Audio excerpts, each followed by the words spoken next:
Pendant toute cette semaine, la BFM de Limoges organise sa première vente de livres à petit prix. Alors la braderie de la BFM, puisqu'il ne s'agit pas de n'importe quelle braderie sur le territoire, c'est de proposer les livres que nous avons désherbés de nos rayons. C'est-à-dire des livres qui ont connu une belle vie avec le prêt et la consultation dans les bibliothèques, mais qui maintenant, parce que leur contenu est obsolète, parce que leur état s'est plus ou moins dégradé, n'ont plus besoin de stationner dans nos rayons comme il l'était il y a quelques années. Et il faut également, c'est l'enjeu principal, faire de la place pour les milliers de livres neufs que nous achetons chaque année. Ouais, c'est une excellente initiative. C'est plutôt malin. Oui. En tout cas, pour le consommateur, c'est très intéressant sur le plan financier. Voilà. Mais sur le plan culturel aussi, puisqu'il y a beaucoup de rubriques intéressantes. Je cherche des ouvrages à propos d'art. Ouais. Et là, c'est bien engagé? Oui, j'en ai déjà un sac. Je travaille à la bibliothèque. Je m'invente du bon temps.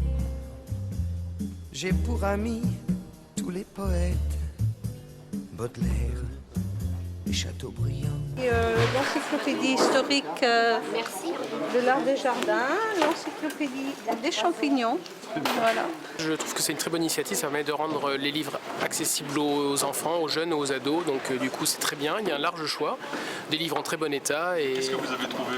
Surtout des livres adolescents pour ma fille et des livres pour les enfants, et en plus comme je suis dans une crèche associative, je fais des achats de livres pour les enfants, donc c'est très bien, ça comble toutes les familles.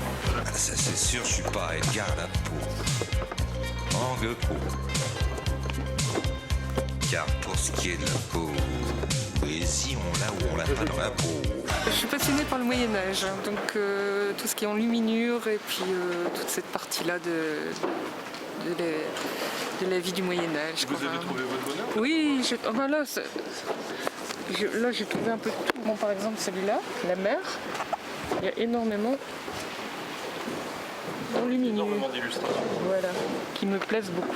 Voilà. 800 pages de trop dans un Max Gallo, 15 chapitres pourris dans un Marc Lévy, une phrase qu'on comprend pas dans un Kundera.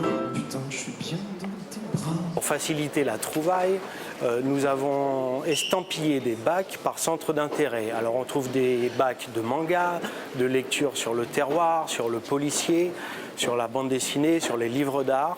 Bref, nous avons travaillé par centre d'intérêt. L'idée n'est pas comme une braderie commerciale de dégager des recettes très significatives, mais de promouvoir le livre autrement sur une action ponctuelle dans l'année. Une initiative qui devrait se répéter à la rentrée de septembre.